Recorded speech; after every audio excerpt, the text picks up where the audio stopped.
네, 안녕하세요.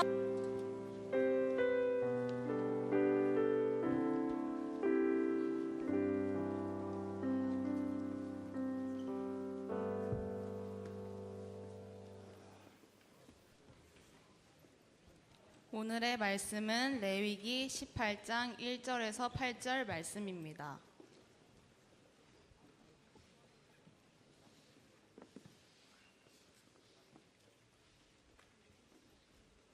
오늘의 말씀은 레위기 18장 1절에서 8절 말씀입니다. 다 찾으셨으면 한 절씩 교독하시겠습니다. 여호와께서 모세에게 말씀하여 이르시되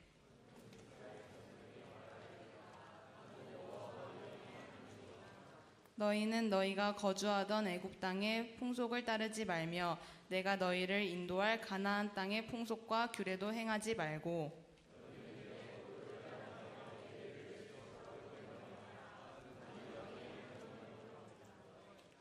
너희는 내 규례와 법도를 지키라. 사람이 이 일을 행하면 그로 말미암아 살리라. 나는 여호와이니라.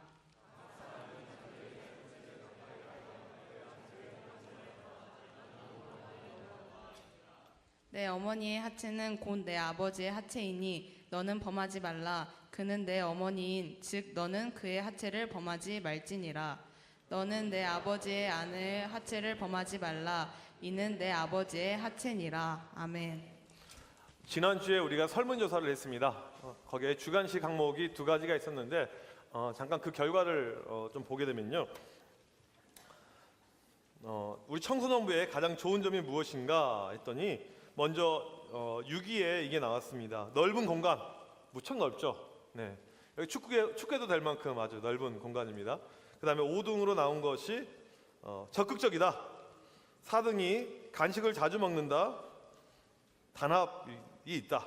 3등 사람이 많죠. 네, 2등 찬양이 좋다. 1등 뭐 나왔을까요? 1등. 네, 맞습니다. 1등은 참 내 입으로 말하기 좀 그렇지만 너희가 쓴 거잖아 이거. 네, 여러분이 썼습니다. 압도적으로 많이 목사님의 설교라고. 뭐 이런 거 말고도 많이 나왔는데 뭐 또 좋은 거 뭐가 있었냐면 예쁜 여자가 많다. 맞습니까? 네. 로비에 누구예요? 네라고 한 친구. 로비에 와이파이가 터진다. 처음 알았습니다. 네. 뭐 또 목사님 외모가 좋다. 이것도 처음 알았습니다. 근데 이것 말고 두 번째로 우리 청소년부에 바라는 점, 고치고 싶은 점 이런 거 봤더니 5등 버스 출발 시간 좀 잘 지켜달라. 아저씨들이 바뀌어요. 자꾸 바뀌어서 그런 겁니다. 이게. 그 다음에 공등 3등으로 학년끼리 단합이 잘 안 된다. 또 3등으로 뭐가 있었냐면 1, 2부로 나뉘면 안 된다. 근데 공간이 이제 이사하면 작아져서 어쩔 수가 없습니다. 많이 못 들어가요 거기에는. 그다음 2등으로 의자에 앉았으면 좋겠다. 의자 있습니다. 이제 내년 봄 되면 의자에 앉아서 예배 드릴 수가. 그러니까 12월 달에 바로 바뀌는 게 아니고 내년 봄 정도에 바뀌는데 그때 되면 이렇게 의자도 있습니다. 1등 뭐였냐면 사역팀 위주라서 친교가 안 된다. 사역팀 들어오세요. 그럼 됩니다. 아주 간단하죠. 어려운 걸 이렇게 쉬운 걸 어렵게 생각할 필요가 없습니다. 이것 말고도 좀 달라지면 좋을 것. 예배당에 와이파이가 설치되면 좋겠다. 설교 시간에 핸드폰 하려고. 네. 또 사역팀 면접 때 아이돌 댄스 안 쳤으면 좋겠다. 뭐 이런 게 있었나요? 잘 몰랐는데. 다른 반이 우리 반 자리 뺏기 없기. 네. 네. 그런 행동하는 반이 있습니까? 네. 그 다음에 또 양지혜 쌤이 내년에 같은 반 되면 좋겠다. 네. 참. 양지혜 쌤 엄청 기분 좋을 것 같습니다. 매년 10월 달이 되게 되면 설문조사를 하게 됩니다. 여러분 왜 이 설문조사를 하는 줄 아세요? 설문조사를 하는 이유는 우리의 위치를 확인하기 위해서 설문조사를 합니다. 우리가 지금 어떠한 위치에 있는가, 우리의 모습이 어떠한가, 조금 더 나아가면 우리가 어떻게 살아야 되는가, 이것을 알기 위해서 하는 것이 매년 이 설문조사입니다. 오늘 우리가 읽은 말씀, 이 레위기 18장의 전체적인 내용이 무엇이냐면 이겁니다. 우리 자신의 모습을 알라는 겁니다. 너의 모습을 알라는 겁니다. 성경에 많이 등장하고 있는 이 내용이 무엇이냐면 강조하는 것 중에 하나가 너희가 누구인지를 알라. 너희 자신을 알라. 너희 정체성, 너희 아이덴티티를 알라. 이게 성경에서 끊임없이 이야기하고 있는 것입니다. 18장도 그렇고요. 지난주에서 다뤘던 이 17장부터 26장까지의 이 내용을 가리켜서 성결 법전이라고 이야기를 합니다. 이것이 의미하는 말은 무엇이냐면 하나님의 백성으로 우리가 법을 지키면서 살아가야 되는데 어떠한 모습으로 살아가야 될지 그 내용이 담겨져 있는 내용이 바로 이 내용입니다. 우리 자신을 알아가면서 우리가 행동을 하는 것이죠. 지난주에 17장 가장 먼저 다뤘던 내용은 무엇이었냐면 우리가 하나님 앞에 어떻게 예배 드려야 될 것인가. 예배는 하나님과 우리 사이에서 가장 중요한 부분입니다. 그래서 이 법에서 가장 먼저 예배를 다뤘고요. 오늘 두 번째로 다루는 내용은 무엇이냐면 이 결혼과 성윤리입니다. 이게 무엇이냐면 우리가 살아가는데 인간 사회에서 가장 중요한 것이 뭐냐면 이 결혼, 성, 바로 이 부분이기 때문에 이 부분을 바로 우리가 알라는 것입니다. 결혼은 사회도덕의 가장 기본이 되는 것입니다. 모든 인간의 시작은 이 성에서 시작을 하게 돼요. 성은 하나님께서 만드신 것입니다. 결혼은 하나님께서 만드신 거예요. 창세기 2장에 보게 되면 인류의 시작과 함께 하나님께서 이것을 만들었어요. 이것을 아주 좋게 멋지게 하나님께서 만들었습니다. 그런데 문제는 뭐냐면 이것이 왜곡이 되어져 있어요. 성, 섹스 이런 거 하게 되면 무엇인가 여러분이 떠오르는 그림들이 있을 것입니다. 그런데 그것이 아니라는 거예요. 그게 잘못됐다는 것입니다. 하나님께서 성, 결혼, 창세기 2장 인류가 만들어졌을 때 첫 번째로 만든 제도가 바로 이 결혼, 성에 대한 것인데 인류를 즐겁게 하기 위해서, 행복을 주기 위해서, 또 번성하게 하기 위해서, 가족을 만들기 위해서 좋은 목적 가운데 만들어졌는데 이 모든 것이 흐트러져 버렸어요. 특별히 지금 이스라엘 백성들이 이제 얼마 전까지 살았던 이 이집트 땅을 보게 되면 성, 결혼 이 모든 것이 다 엉망퇴폐적이 되었습니다. 이제 조금 있으면 그들이 들어갈 가나안 땅, 팔레스틴 지역 역시 성에 있어서 문란하고 음란하고 엉망이 되어져 버렸어요. 그런 가운데 하나님께서 우리에게 먼저 이 부분을 지금 이야기하고 있습니다. 성이 무너지잖아요. 사회가 무너지게 됩니다. 결혼이 무너지게 되잖아요. 가정이 다 깨지게 됩니다. 아빠가 바람이 났어요. 엄마가 엄청나게 빡쳤습니다. 너만 하냐? 나도 한다. 엄마도 같이 맞바람을 폈어요. 그리고는 엄마가 이제 새로 사귄 남자친구랑 엄청나게 잘 됩니다. 막 사진 찍어서 막 페이북에 올리고 난리예요. 처음에는 나는 엄마가 정말 개 같은 그런 엄마인 줄 알았어요. 엄마가 하면서 남자친구를 나한테 소개를 딱 해준 거예요. 근데 남자친구가 누구냐면 이종석입니다. 나도 그 순간에 아빠를 버렸어요. 엄마의 선택이 맞습니다. 존중하겠습니다. 나는 엄마를 리스펙트 하겠습니다. 아빠의 여자친구 봤더니 누군가 봤더니 아빠의 여자친구는 수지였어요. 우와, 내 동생, 남동생은 엄마를 버리고 엄마 죄송한데 저는 새엄마가 좋아요. 새엄마 저 한 번만 안아주세요. 콩가루 집안이 되는 거죠. 콩가루 집안이 개판 되는 거죠. 성이 무너질 때, 이 가정이 무너질 때 엉망입니다. 여러분들 가운데 부모님이 헤어졌거나 이런 아픔이 있는 친구들이 있을 것입니다. 가정이 깨지게 되면, 싸우게 되면 가장 먼저 상처받는 것은 자녀들입니다. 근데 문제는 뭐냐면 이것이 되물림이 돼요. 내가 그런 환경에서 크잖아요. 나도 그렇게 될 확률이 매우 커지게 됩니다. 그리고 사회 모든 기반이 다 무너져 내리게 되는 거예요. 하나님께서 이 모든 것을 아는 가운데 우리에게 성윤리, 결혼윤리 이것을 생활의 삶의 가장 중요한 걸로 먼저 이야기하면서 오늘 우리에게 말씀 가운데 너희가 성을 알되 결혼을 알되 절대 이것만 해서는 안 된다. 절대 이거 해서는 안 돼. 영어 성경을 쭉 읽어보게 되면 do not must, 영어에서 must라는 말이 사용이 되면 이건 절대적입니다. 100%예요. do not must, 절대로 이거 해서는 안 돼. 세 가지를 이야기하고 있습니다. 첫 번째가 뭐냐면 바로 근친상간입니다. 여러분 근친상간 알 것입니다. 성관계를 맺는데 식구들끼리 하는 거예요. 아빠랑 딸하고 엄마랑 아들하고 뭐 말로 꺼내기가 부끄러운 만큼 뭐 창피할 만큼 참 역겨운 행동이죠. 그런데 가끔 우리 주변을 보게 되면 이런 일이 발생합니다. 엊그제도 보니까 엄마 아빠가 이혼한 다음에 오갈 데가 없어서 할머니 집에 내려갔습니다. 초등학교 때 할머니 집에 내려갔어요. 그때부터 할머니가 새로 만든 할아버지, 의붓 할아버지한테 애가 성폭행을 당하는데 중학생이 됐는데 애를 2명이나 출산을 했어요. 이게 최근에 나타난 일이죠. 근친상간입니다. 하나님께서 절대 근친상간 이따위 더러운 행동을 해서는 안 된다라고 이야기를 합니다. 오늘 말씀 6절에서 18절까지 보니까 근친상간 리스트가 쫙 나옵니다. 식구들, 친척들, 안 되는 성관계, 결혼 쭉 이야기를 합니다. 이 말은 무엇일까요? 당시에 근친상간이 많았다는 겁니다. 많은 사람들이 그렇게 살았어요. 특별히 이집트 왕족들은 친족들끼리만 결혼했습니다. 형제 자매끼리 결혼했어요. 이집트 신 가운데 호루스가 있습니다. 자기 엄마랑 성관계를 했어요. 이름부터가 호루스, 호루 자식 새끼. 참 이름이 그런 것 같아요. 왕족들이 이런 식으로 근친상간하니까 일반 백성들은 따라합니다. 우리는 따라하는 거 좋아하죠. 이종석이 하면 나도 따라해야죠. 이게 우리 같은 모습입니다. 왕들이 하니까 따라서 하는 겁니다. 우리 오빠가 있는데 상당히 찌질해요. 애가 모쏠입니다. 근데 그럴 수밖에 없어요. 딱 봐도 모쏠입니다. 100이면 100, 사람들에게 찍어보라면 애가 모쏠 딱 맞아요. 결혼은 정년기가 되었습니다. 결혼을 해야 돼요. 우리 집안 가문을 성장을 시켜야 됩니다. 종족을 번식시켜야 돼요. 우리 가문을 일으켜야 됩니다. 결혼할 사람이 없습니다. 엄마가 하는 이야기예요. 미안한데 네가 오빠랑 결혼해야겠다. 네가 결혼하자. 예를 들면 그거예요. 양하은한테 네가 양우경 오빠랑 결혼해야겠다. 이윤세한테 야 윤세 미안한데 네가 기정이랑 결혼해야겠다. 엄마가 그러는 거예요. 처음에는 역겹죠, 더럽죠, 말도 안 되죠. 그런데 사람들이 그렇게 살아갑니다. 그러면 우리는 따라가게 돼요. 이게 그 당시 모습이었습니다. 두 번째 해서는 안 되는 거 나오는 게 뭐냐면 동성애입니다.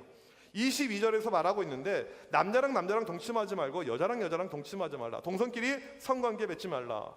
왜 이런 이야기를 할까요? 그 당시 동성애가 많이 있었습니다. 동성애는요 최근에 부각되는 것이 아닙니다. 인류 역사의 시작과 함께 시작된 게 동성애예요. 동성애 역사는 아주 오래됐습니다. 성경 창세기 19장에 벌써 등장합니다. 성경을 편지 19장 만에 벌써 동성애가 등장하고 있어요. 가나안 땅은 벌써 동성애로 가득 차 있었습니다. 남자끼리 남자랑 여자랑 하다가 이게 좀 뭐가 재미가 없거든요. 좀 더 재미난 거 뭔가 다른 거 남자랑 남자랑 여자랑 여자랑 그렇게 성관계를 하면서 이 쾌락을 추구해 가고 있습니다. 절대 그런 거 하지 마라고 이야기를 하고 있습니다. 세 번째로는 수간, 이것은 동물하고 사람하고 성관계를 맺고 있는 것입니다. 팔레스틴의 가장 대표적인 시기인 바알은 암소와 성관계를 맺었습니다. 동방 델타 지역 문헌에 보니까 여자랑 염소랑 성관계를 맺고 있어요. 이집트에서 이스라엘 백성이 출애굽할 때 그 당시 왕을 람세스 2세로 추정하는데 이 사람은 스스로 나는 염소의 후손이다 이렇게 이야기를 하고 있습니다. 고대 문서에 보니까 동물하고 성관계한 이런 정황들이 너무나도 많이 나타나고 있습니다. 이 당시 문화였습니다. 동물하고도 하는 것, 이런 거 하지 말라는 것입니다. 이집트 사람들, 가나안 사람들, 주변에 많은 사람들이 자유연애예요. 나는 근친상간, 나는 동성애, 나는 동물, 이거 하지 말라고 이야기를 하고 있습니다. 하고 싶은 대로 살아가는 거예요. 세상 사람들은 하고 싶은 대로 살아갑니다. 내 자유인데 뭐가 문제야? 내가 하고 싶은 대로. 세상에서 사람들이 자유하고 싶은 대로 내가 마음대로 하고 싶지만 너희는 그렇게 살지 마. 그렇게 그것을 이야기하고 있습니다. 세상 사람들이 다 물러나더라도 너희는 그렇게 살지 말라는 것입니다. 오늘 말씀에 결혼과 성에 대한 이야기를 하고 있습니다. 그런데 이 패턴이 있어요. 자유, 내가 자유입니다 하면서 근친상간이 나왔죠. 그 다음에 동성애가 나왔죠. 세 번째로 동물하고 하는 수간이 나왔습니다. 근데 이것이 이 시대에도 거의 비슷한 패턴입니다. 어떤 자유를 자꾸 이야기를 해요. 시대가 계속해서 발달하고 산업화 이렇게 최첨단 사회로 가게 되다 보면 사람들의 이 자유, 이걸 중요합니다. 특별히 이 시대를 가리켜서 포스트 모더니즘 시계라고 하고 있는데, 후기 포스트님 좀 어려운 말이죠. 핵심은 이겁니다. 사람들의 개인, 개성, 자유, 의지, 이것이 훨씬 더 중요해요. 기존의 관습, 법보다. 그러면서 내 자유인데 뭐가 문제야? 그래서 이 시대도 같은 패턴으로 사람들이 타락하고 범죄를 하고 있습니다. 서구 사회를 보게 되면요, 내가 자유인데, 내가 성관계하는데 뭐가 문제야? 그래서 전에 이제 유럽으로 목회하러 가신 목사님 이야기를 들어보니까 학생들이 수학여행을 가요. 고등학생들 수학여행을 가는데 소지품 검사를 쭉 한대요. 가방을 해요. 그런데 가방 안에 이 콘돔, 이런 피임기구가 나오지 않으면 돌려보낸다는 거예요. 갖고 오라고 집에 가서. 왜? 수학여행 가면 다 하니까. 이게 당연한 것이 되어버렸다는 거예요. 또 어떤 유럽의 나라는 여학생들 16세가 되게 되면 우리나라 여학생들 가운데서는 처녀가 한 명도 없다. 공식적으로 이렇게 이야기할 만큼 이것이 지금 일반적인 서구 사회의 모습이라는 거예요. 내가 자유인데 뭐가 문제야? 전에도 이야기했지만 일본은 요즘에 이제는 원조 교제, 더 이상 범죄 시하지도 않고 수치스럽지도 않다, 그렇게 이야기를 하고 있습니다. 어떠한 여학생이 가장 좋습니까? 이쁜 애, 착한 애, 참한 애? 아니요, 잘 대주는 애. 이게 벌써 일본이 되어버렸습니다. 우리나라의 모습은 어떨까요? 우리나라도 요즘에 10대, 여러분들 가운데 20대랑 많이 사깁니다. 사귀는 친구들이 있어요. 왜 사깁니까? 다른 이유 아니에요. 그 오빠 만나면 먹을 거 잘 사줍니다. 돈 안 들어가요. 뭐 선물도 사줍니다. 드라이브 시켜줍니다. 나는 몸만 주면 되는 거예요. 거기에 대한 수치심, 죄악된 마음들, 이것이 하나도 없습니다. 우리 대학교 다니는 우리 청년생들, 대학교 문화 어떻습니까? 혼전, 순결 이런 것들, 이야기하는 사람이 한 명이라도 있습니까? 강의 시간 아니면 여러분들 주변에 들어본 적 있습니까? 우리 혁진쌤이 이런 어떤 의분을 가지고 학교에서 1인 시위를 딱 합니다. 이렇게 혼전순결은 죄입니다. 매일 이렇게 서 있어요. 학교 맨 이 광장 앞에 딱 서 있습니다. 혼전순결은 쓰레기입니다. 개 쓰레기입니다. 개새끼입니다. 이렇게 쓰고 그걸 보면서 사람들이 와, 이 시대에 살아있는 청년이 있구나. 청년 김혁진. 저 사람은 진짜 청년이구나. 그렇게 공감해주고 호응해주고 좋아할까요? 이상하게 생각합니다. 또라이 다 봤나? 또라이. 동성 혼전순결을 뭐라고 이야기했지 내가? 알아서 들으세요. 그 정도 들을 수 있잖아. 혼전순결을 이 찬성하는 이런 무슨 말이지? 너희 때문에 더 헷갈렸어요 지금. 시대가 그런 거예요. 그래서 누가 동성애를 뭐 찬성한다, 동성애를 반대한다, 자꾸 그런 이야기 하게 되면 시대와 덜 떨어진 소리 하고 있네, 조선시대 이야기하고 있네, 꼰대라고 그렇게 이야기를 하고 있습니다. 그런데 여러분 그거 아세요? 이 동성애 같은 경우에는 최근 2000년 이후에 우리나라 모든 에이즈의 시작이 다 동성애라는 거. 사람들이 죽어갑니다. 최근에 그 여자 중학생 성매매하다가 이 아이 에이즈가 발견됐죠. 100% 남자 에이즈 환자를 통해서 이게 온 거예요. 이게 이 시대의 모습이죠. 성적인 것은 자유다. 내 마음대로 해도 된다. 원하면 엄마도 괜찮아, 아빠도 괜찮아, 동생도 괜찮아, 오빠도 괜찮아. 아무 상관없어. 내 자유인데 뭐가 문제야? 이게 이 시대의 목소리가 되어버렸다는 것입니다. 이렇게 가다가 그게 다음에 동성애로 가는 겁니다. 퀴어 축제, 서울에서 시작한 것이 대구로, 대구에서 제주도로 여러 퀴어 축제가 많이 생깁니다. 이번에 우리 교회에서 지난주에 뭐에 있었냐면 레인보우 축제가 있는데 전화 걸려왔어요. 들음교회 퀴어 축제 합니까? 레인보우 색깔 보면서 이게 레인보우잖아. 빨주노초 파란보. 이 퀴어 축제라고 오인해가지고 전화 걸려왔습니다. 들음교회 퀴어 축제 합니까? 사람들이 여기에 대해서 너무너무 좀 민감하게 반응을 하고 있습니다. 이게 지금 이 시대의 어떤 모습이에요. 그 다음 동성애에서 한 단계 더 넘어가는 것이 동물하고 성관계하는 거. 유럽에는 벌써 많아요. 내가 자유인데 무엇이 문제입니까? 나는 강아지가 좋아요. 남자보다는 우리 강아지, 우리 해피가 더 좋아요. 해피데이 좋아요. 나는 고양이랑 살 거예요. 난 고양이가 좋아요. 그리고는 이 고양이랑 결혼식을 합니다. 강아지랑 결혼식을 해요. 거기서 끝나는 것이 아니고요. 결혼식 했으니까 첫날밤을 치러야지. 성관계를 내요. 이 강아지가 저는 처음부터 사람하고 성관계를 맺고 싶습니다. 멍멍멍 해주세요. 그런 강아지 있을까요? 고양이니까 냥냥냥 저는 여자가 좋아요. 그러면서 동물들이 죽어나갑니다. 병에 걸려요. 유럽에 보게 되면 많은 동물들이 성적 학대에 의해서 죽어가고 있는, 병들어가고 있는 그런 장면을 본 적이 있습니다. 이게 이 시대에 지금 현재 진행하고 있는 모습이라는 것입니다. 다들 괜찮다고 이야기합니다. 이것을 심각하게 생각하지 않아요. 성인이 되게 되면 하고 싶은 거 물어봤더니 나이트 가는 것, 원나잇 스탠드 하고 싶은 거, 이런 것들, 성적인 자유인데 뭐가 문제입니까? 임신 안 하면 되죠. 뭐 혹 하더라도 그냥 떼버리면 되죠. 내 자유인데, 내 몸인데 무엇이 문제입니까? 이게 이 시대의 목소리입니다. 자꾸 반대 이야기하면 조선시대냐 이런 이야기를 해요. 쾌락을 쫓아서 내 행복을 쫓아서 살아가는 것이 뭐가 문제냐. 오늘 말씀은 무엇을 이야기하냐면 세상은 다 그렇게 살더라도 너희는 그렇게 살지 말라 이겁니다. 오늘 말씀의 힘이 그거예요. 오늘 말씀에 보게 되면 가장 많이 등장하는 단어 중에 하나가 Do not sexual relationship. 이게 영어 성경 보게 되면 계속 반복합니다. 이런 성적인 문제들, 문란들 나오는데 너희는 절대 그렇게 살지 마. Do not must. 살지 마. 3절 말씀 읽어봅시다. 3절 말씀 다 같이 시작. 너희는 너희가 거주하던 애굽 땅의 풍속을 따르지 말며 내가 너희를 인도할 가나안 땅의 풍속과 규례로 행하지 말고 너희들 세상 사람들의 방식 그대로 살지 말라. 따르지 말라. 그들이 한다고 무조건 하지 말라 이겁니다. 이유가 있어요. 2절 말씀 다 같이 읽어봅시다. 시작. 너는 이스라엘 자손에게 말하여 이르라. 나는 여호와 너희의 하나님이라. 오늘 말씀의 주제가 되는 이 레위기 18장의 주제가 되는 말씀이 이거예요. 나는 너희의 하나님이다. I'm your God. 이걸 이야기합니다. 이게 무슨 뜻이냐면 너희들 정신 차려. 내가 너희 하나님이야. 너희는 내 새끼야. 너희는 내 자녀야. 너희는 내 백성이야. 나는 너희 하나님이야. 왜 이방 백성들하고 이 세상 사람들하고 똑같이 살아? 다르게 살아야지. 이것을 이야기합니다. 또 말씀 4절에 보니까 이렇게 나옵니다. 우리가 왜 이렇게 살아야 되는지 이유를 설명하고 있는 거죠. 4절 말씀 읽어봅시다. 시작. 너희는 내 법도를 따르며 내 규례를 지켜 그대로 행하라. 나는 너희의 하나님이라. 너희는 하나님의 자녀다. 너희는 하나님의 백성이다. 그래서 세상의 방식이 아닌 바로 내 말씀, 내 방식대로 살아야 된다. 내 새끼니까. 너희는 다른 나라 사람들이 아니니까 내 방식대로 살아라. 이렇게 이야기하고 있습니다. 다시 한번 묻습니다. 여러분 누구입니까? 여러분 누구입니까? 꼭 기억하세요. 여러분은 바로 하나님의 자녀입니다. 믿는 친구 아멘? 아멘?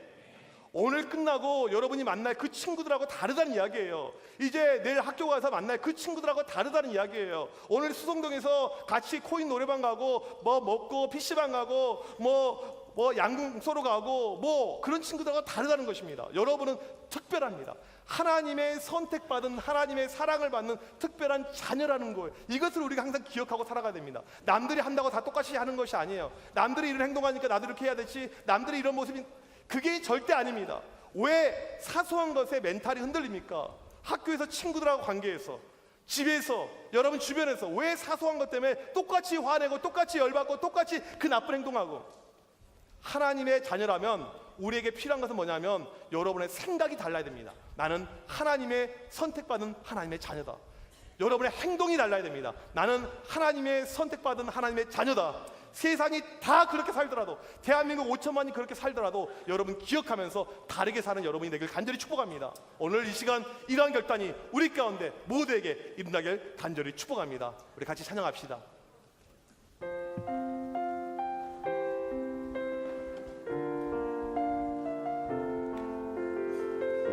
하나님께서 우리를 부르셨습니다.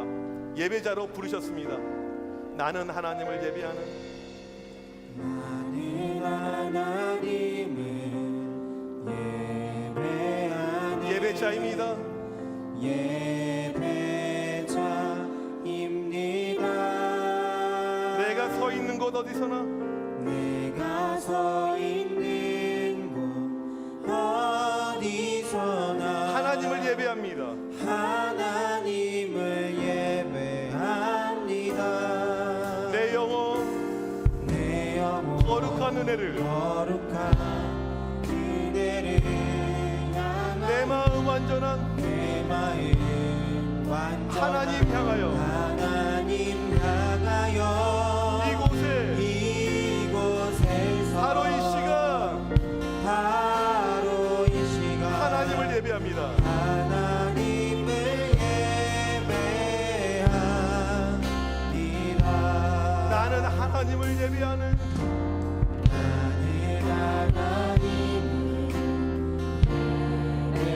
예배자입니다.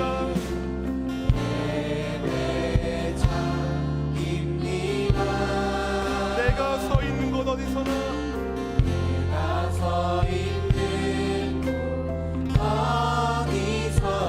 하나님을 예배합니다. 하나님을 예배합니다. 내 영혼 거룩한 은혜를, 거룩한 은혜를 향한 내 마음 완전한 하나님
기도합시다. 여러분의 정체성, 여러분 누구입니까? 하나님의 자녀입니다. 왜 똑같이 살려고 합니까? 왜 비슷하게 가려고 합니까? 왜 친구들 모습 부러워합니까? 하나님, 우리가 다르게 살길 원합니다. 세상은 온통 죄악된 것입니다. 성적인 죄 너무나 많습니다. 이때 우리가 기도해야 될 것, 하나님 다르게 살길 원합니다.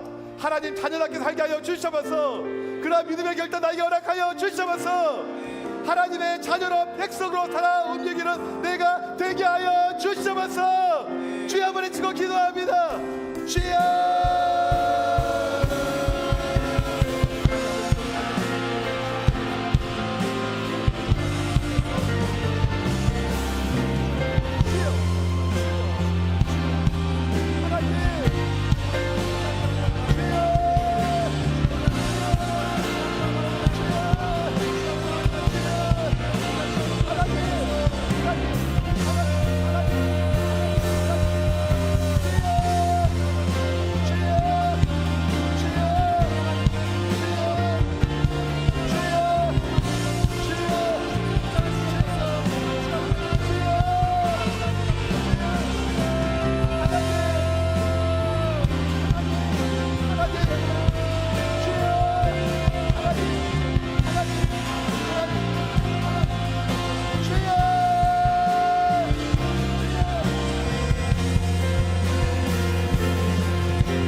하나님, 괜찮다는 세상의 목소리에 귀 기울이지 않길 원합니다.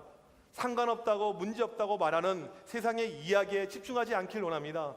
우리는 하나님의 자녀임을 고백합니다. 하나님, 우리가 서 있는 그곳에서 오늘 또 참된 예배자로 살아 움직이는 우리 모두가 되게 하여 주시옵소서.